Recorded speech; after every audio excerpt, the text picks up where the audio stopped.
Palihog magtindog kita tanan. Maglinong kita sang makadali kag ipahamtang naton ang aton presensya sa tubangan sang aton Ginoo. Sa ngalan sang Amay, sang Anak, sang Espiritu Santo. Amen. Balaan kag mahigugmaon namon nga Amay nga puno sang grasya kag gahom.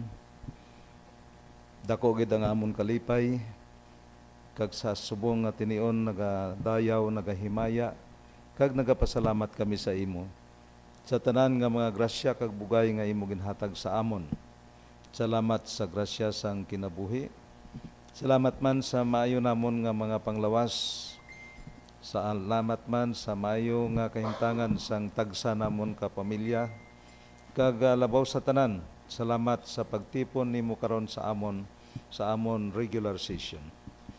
Gani may updi kami, ibubo sa amon ang imo balaan nga espiritu. Amugid ang magaiwag kag magagiya sa amon sa sini nga buluhaton. Nakahibalo kami Amay nga kun wala ka, wala kami sing mahimo. Updi kami halin sa pagsugod hasta matapos ang amon session. Kabay Amay nga bendisyonan mo kami tanan upod ang amon presiding officer. Kag kabay nga ini nga buluhaton mangin mabinungahon para sa kaayuhan sa amon mga constituents diri sa banwasang ISULAN. Gani ni tanan Ginoo ginapang halad namon kag ginapasalamatan sa imong ngalan. Sa ngalan ni Hesus nga amon Ginoo. Amen. Sa ngalan sang Amay, sang Anak, sang Espiritu Santo. Amen. Mga kababayan, ang pambansang awit ng Pilipinas. Kayang mag-ibig, dalas ng sinanganan, alam ng puso, sa titik mo'y buhay. Lupang hinirang, kuya ka ng mag-ibig, sa manlulupin, di ka pasisingil, sa nagagatutok sa simoy at sa langit mong panggaw, ay hinatang tulang awit sa pagkayang minamahal. Ang isang ng matawad mo'y tagumpay na nag-iibig, ang bituin at araw niya kailan pamay di magdidinig. Luman ang araw ng walhaging pagsinta, buhay langit sa piling ko. Ang inigaya ng pagkay mga amin, ang mamatay ng dahil sa'yo.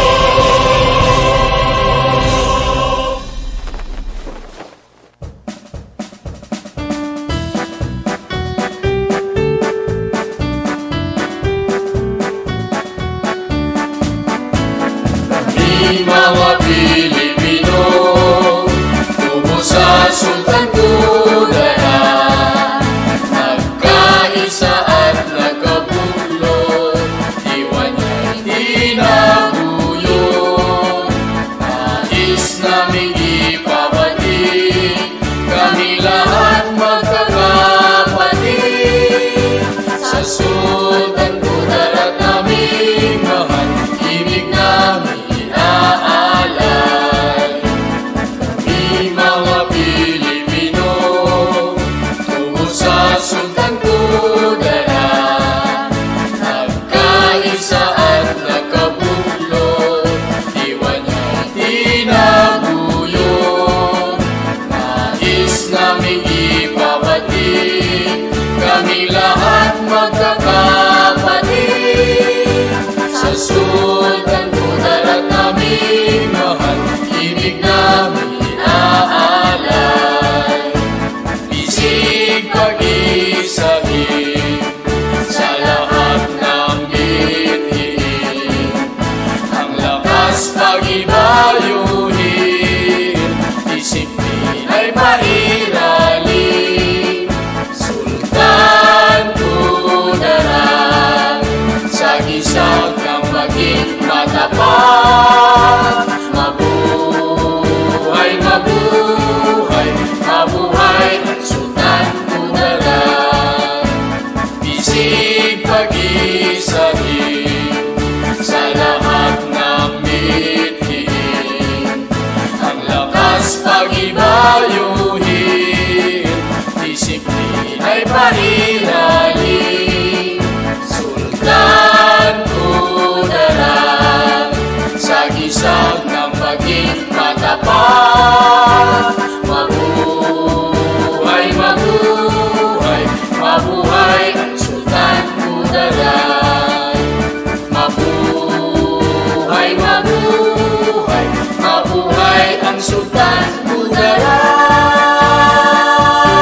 fellow councilors, let us raise our right hand for the councilors' creed in unison. I am a Philippine councilor, mandated by law to enact measures and ordinances that redound to the general welfare of my constituents and their pursuit for happiness, peace, and prosperity. I believe in public service above self as the guiding principle of my official act. And as I thread the pathways of local legislations, may the Almighty guide my mind and heart that I shall be true to my constituents and the Filipino people.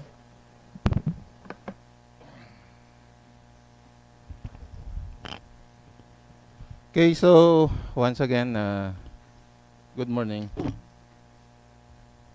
So we have our guest from New Pangasinan, our SK officials. But before we will take up their purpose, let's proceed with the roll call first.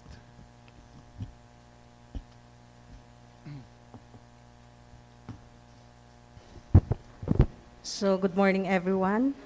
Attorney Arnold H. Armada, Honorable Carlo Apiado, Honorable Moises Dular, Honorable Alfonso S. Dimasuay, Honorable Darlene Lama, Honorable Marvin Dalanon, Honorable Ana Fi Collado, Honorable Janice Joy Dolietti, Honorable J.R. Dizon, Honorable Joffer Durana, and Honorable Wiljon Foscablo. So there are 10 members who are present right now, and 1 member is absent. Okay, so quorum is declared. So let's proceed with the next order of business.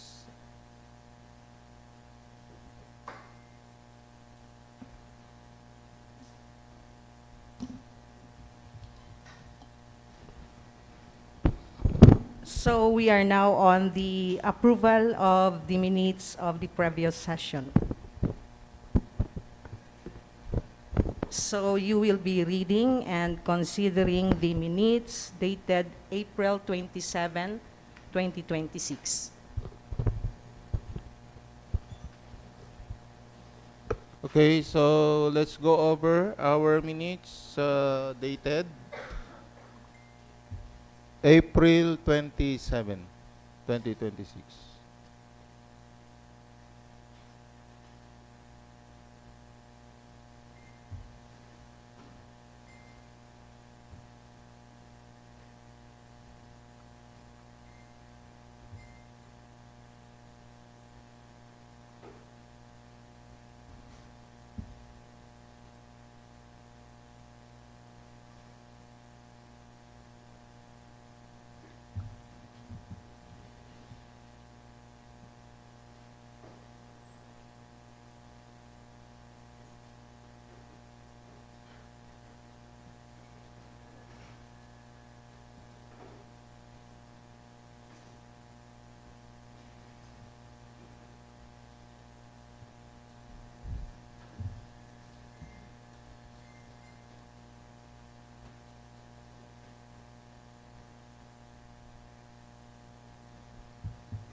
Mr. Presiding Officer. Honorable Carlo Apiado is recognized. Mr. Chair, if there's no correction on our minutes, I move for its adoption. Okay, so the minutes of our regular session held on April 27, 2026 is hereby adopted. Madam Secretary, let's proceed with the next order of business. We are now on the privilege hour, Mr. Chair. Okay, so any member who would like to render a privilege speech?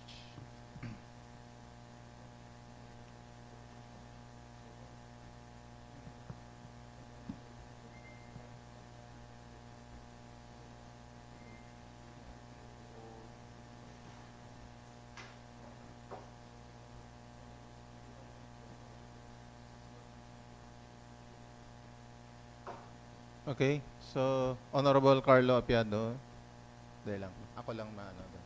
Do you have, okay. So, if there's none, then let's proceed.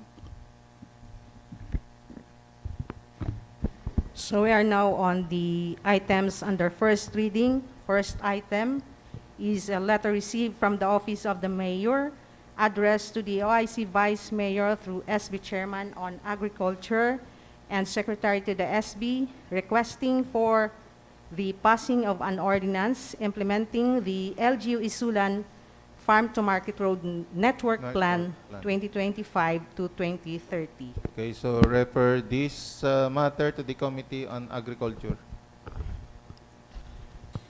Next is letter received from the Office of the Mayor addressed to the honorable members through the Municipal Vice Mayor as regards the endorsement of the Comprehensive Development Plan 2025 to 2030 of LGU for adoption and approval.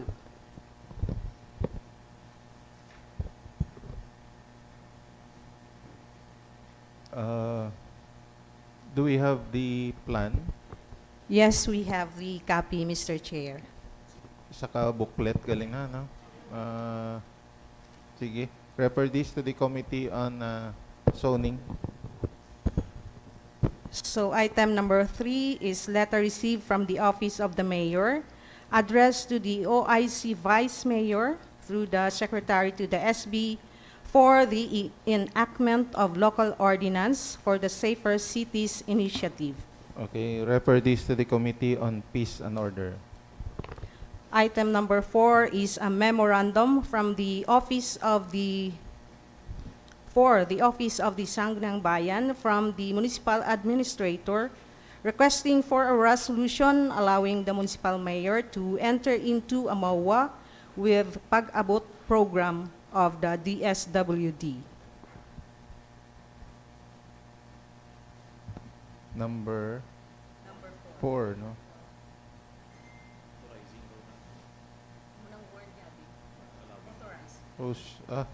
Okay, so do you have the MOA?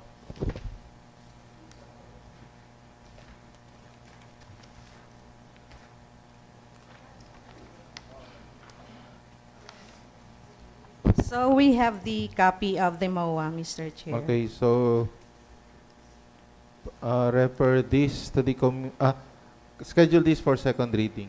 But we'll request our staff to call the presence or any representative from the DSWD who is handling this Pag-abot program. Okay, so schedule this for second reading. So next is the transmitted resolutions from the tanggapan ng Sangguniang Panlalawigan. Resolution numbers 311, 312, 361, and 366 of the 17th SP series of 2026.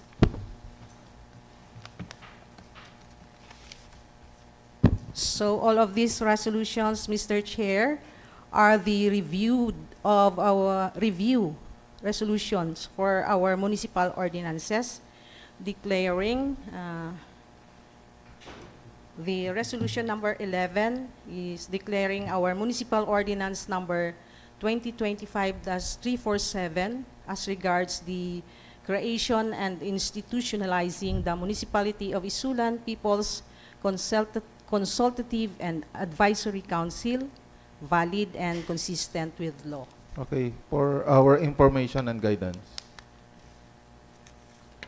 So next resolution is resolution number 312, validating our municipal ordinance number 2026-352, creating the positions of the pharmacist 1, sanitary inspector 4, and medical technologist 3 under the municipal health office. Okay. For our information and guidance. So next is resolution number 361, validating our municipal ordinance number 2026-354, an ordinance approving our revised tariff rates for all duly registered passenger tricycles. Our rates. Okay, so for information and guidance. So the last one is resolution number 366, validating our municipal ordinance number 2026-355 as regards the ordinance strictly requiring all residential and commercial establishments within the municipality of ISULAN to maintain the cleanliness and orderliness. That's all. Okay, so for information and guidance. So we are now on item number 6, the forwarded letter addressed to the Honorable Mayor from the Rosetta Law Office as regard their letter request to explore settlement for civil case number 18-145. So copy for NIS, our municipal legal officer, Attorney Marco Ray Gleo. Okay, so this possibly there's an offer for settlement in civil case number 18-145. Amo ng case ta sa triangle. Ang Hamison do layman to nga case. Oo. Sa triangle. This is for our information. But in this connection, we will call the presence of Attorney Marco Gleo next session to discuss with us the two cases paki-indicate sa letter ta, the Hamison case and this case, triangle case.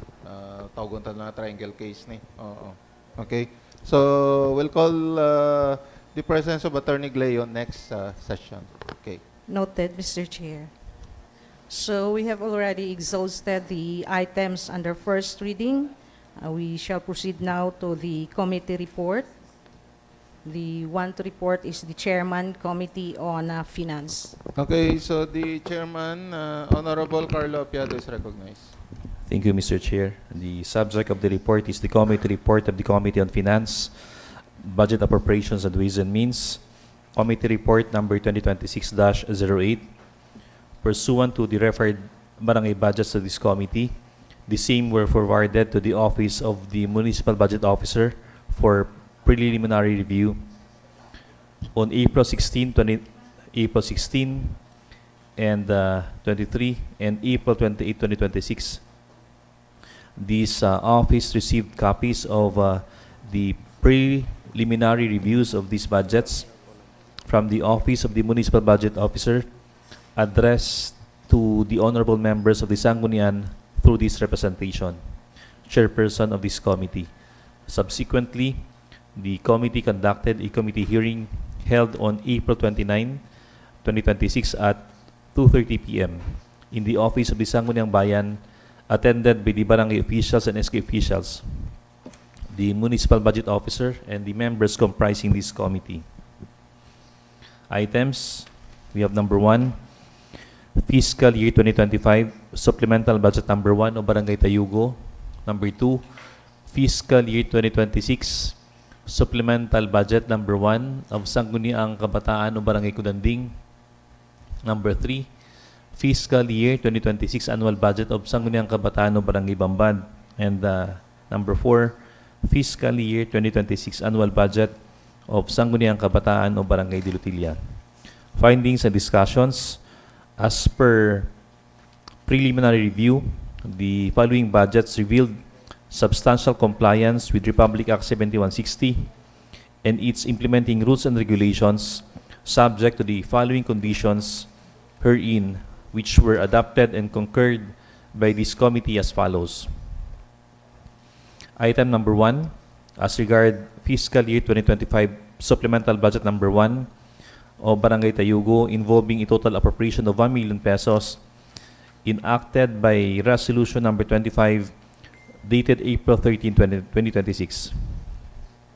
Number 1, the Barangay Development Council shall see to it that the programs, projects, and activities included in the barangay budget are consistent with the approved AIP as per Section 389, Paragraph B7 of Republic Act 7160. Number 2, the provisions of Republic Act number 9184 and its implementing rules and regulations in the procurement of materials for infrastructure projects or civil works, goods and consulting services, as well as commonly used supplies and materials pursuant to Administrative Order number 17 shall strictly be adhered to. Item number 2, fiscal year 2026 supplemental budget number 1 of Sangguniang Kabataan ng Barangay Kudanding involving a total appropriation of 5,800 pesos enacted by Resolution number 05 dated March 9, 2026. Number 1, the SK funds shall be disbursed in accordance with the provisions of Republic Act number 10742 and its implementing rules and regulations as amended by RA number 12009 and such other pertinent laws, rules, and regulations. Number 2, strictly follow the accounting policies, guidelines, financial reports, and forms to be used in the SK operations as stated in the handbook on the financial transactions of the Sangguniang Kabataan released by the Commission on Audit dated January 21, 2020. Item number 3, fiscal year 2026 annual budget of Sangguniang Kabataan o Barangay Bambad involving a total appropriation of 1,063,929 pesos and 50 centavos enacted by Resolution number 20 dated October 3, 2025. Number 1, the Sangguniang Barangay shall appropriate the SK funds in lump sum which shall be disbursed solely for youth development and empowerment purposes. Such funds shall be disbursed in accordance with the provisions of RA 10742 and its implementing rules and regulations, Republic Act number 7160, Republic Act 9184, and such pertinent rules and regulations. Number 2, capital outlays such as office equipment, IT equipment and softwares, and furniture and fixtures with cost below 50,000 pesos shall be recorded as semi-expandable property pursuant to Commission on Audit Circular number 2022-04 dated May 31, 2022. On item number 4, fiscal year 2026 annual budget of Sangguniang Kabataan ng Barangay de Lutilla involving a total appropriation of 835,210 pesos and 40 centavos enacted by Resolution number 10 dated November 17, 2025. Number 1, the Sangguniang Barangay shall appropriate the SK funds in lump sum which shall be disbursed solely for youth development and empowerment purposes. Such funds shall be disbursed in accordance with the provisions of RA 10742 and its implementing rules and regulations, Republic Act 7160, Republic Act 9184, and such pertinent rules and regulations. Number 2, capital outlays such as office equipment, IT equipment and softwares and furnitures and fixtures with cost below 50,000 pesos shall be recorded as semi-expandable property pursuant to Commission on Audit Circular number 2024-04 dated May 31, 2022. Common observations for the aforementioned budgets. It is understood that these review actions for all these budgets do not authorize any item of appropriation that is specifically prohibited or inconsistent with the provisions of law. Further, in the implementation of these budgets, strict compliance with all existing accounting, auditing, and other administrative rules and regulations shall be properly observed, and the same shall be the responsibility of the concerned implementing barangay units. Finally, based on the foregoing findings, the committee is of unanimous opinion to declare the respective annual budget operative in its entirety effective January 1, 2026. And for each supplemental budget, effective immediately as reviewed by the committee pursuant to Section 333 of RA 7160 as amended, otherwise known as the Local Government Code of 1991. Recommendations, Mr. Chair. Wherefore, premises considered, this committee hereby recommends passing the following resolutions. Number 1, resolution declaring the fiscal year 2025 supplemental budget number 1 of Barangay Tayugo involving a total appropriation of 1 million pesos operative in its entirety effective immediately. Number 2, resolution declaring the fiscal year 2026 supplemental budget number 1 of Sangguniang Kabataan o Barangay Kunanding involving a total appropriation of 5,800 pesos operative in its entirety effective immediately. Number 3, resolution declaring the fiscal year 2026 annual budget of Sangguniang Kabataan o Barangay Bambad involving a total appropriation of 1,063,929 pesos and 50 centavos operative in its entirety effective January 1, 2026. And lastly, resolution declaring the fiscal year 2026 annual budget of Sangguniang Kabataan o Barangay Dilutilla involving a total appropriation of 835,210 pesos and 40 centavos effective January 1, 2026. We further recommend, Mr. Chair, that these measures be deliberated on second reading into this session. Respectfully submitted by the Committee on Finance, Budget Appropriations, and Ways and Means, Chairperson, this representation, Vice Chairperson, Honorable Moises L. Dular, and the Committee Secretary, Honorable Engineer Marvin L. Dalanon. Okay.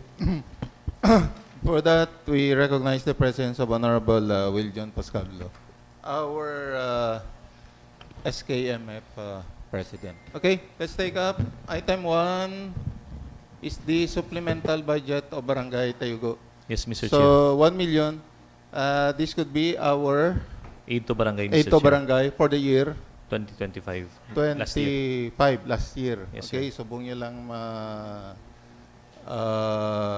gamit, no? So, what's the purpose? They intend to purchase a solar system to para mag gamit sa barangay kag sa ilang water system, Mr. Chair. Sa ilang potable water system. A few weeks ago, we turned over the water system in Barangay Tayugo, and the barangay government intends to provide a solar system para hindi nasang mas cheaper ang cost sa community. Kay gusto ma-free ang electricity, Mr. Chair, through sa Ano? solar-powered Solar panels? solar-powered system. Solar-powered system. Yes, Mr. Chair. So, worth 1 million. 1 million, Mr. Chair. Okay. To be installed in the barangay. In the Compound. barangay. Yes, Mr. Chair.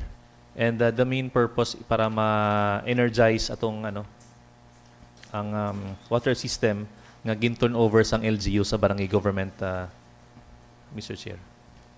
PRDP ba ito, no? PRDP. Potable water system. Potable water system.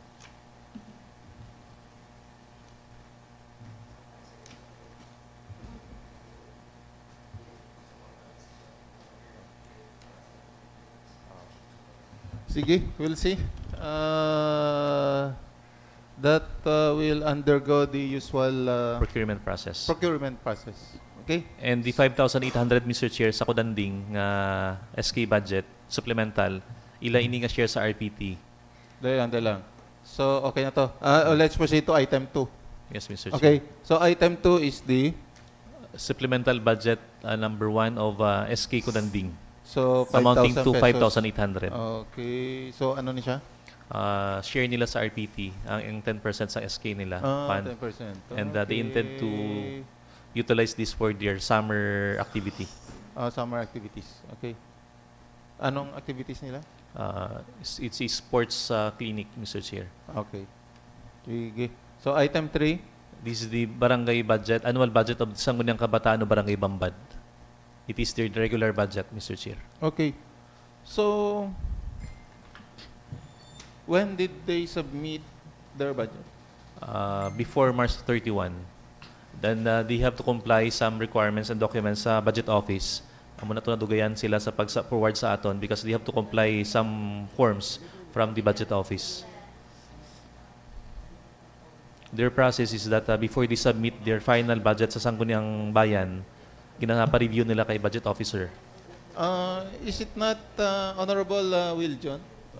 What's the timetable? Although the deadline is March 31, but pareha sa aton, we see to it that our budget is passed before December The end of the year. Yes, Mr. Chair. 31. Some the of end our the year. SK chairperson, Mr. Chair, passed the budgets last October 2025 for the next year.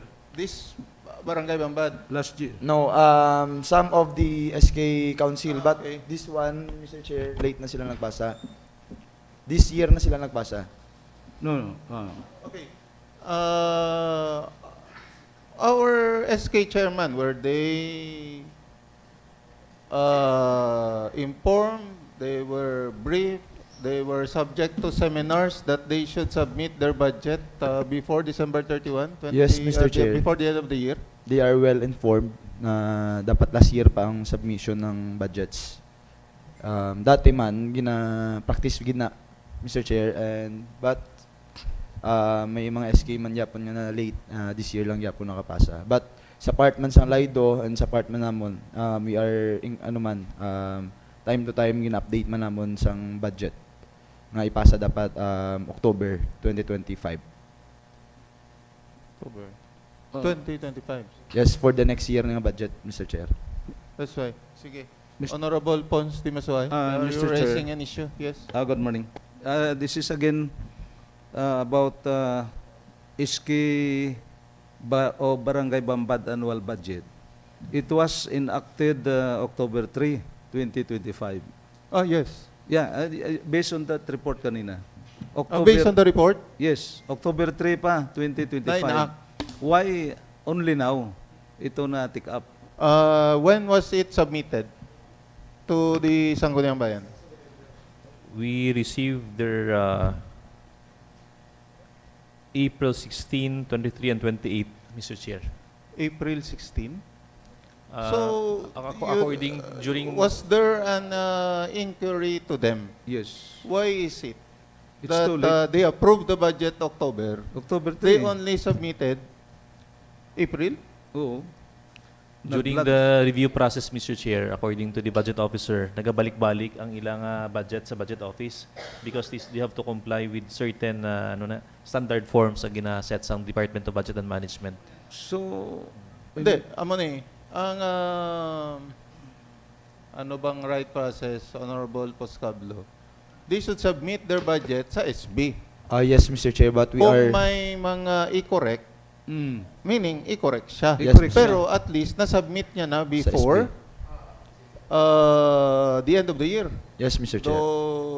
Daw tama? Daw Opo. mo nang dapat yung process? First, nagpasa kami sa LYDO so that makatag si Lido sang certificate and then forward sa SB. Mr. Chair, Yes, I think Honorable. we have to correct this one because how can the SK operate sa function nila kung wala pa ganun ma-approve subong? So meaning, hindi nagamit yung mga, wala sila pondo na gamit. Retroactive budget, Mr. Chair.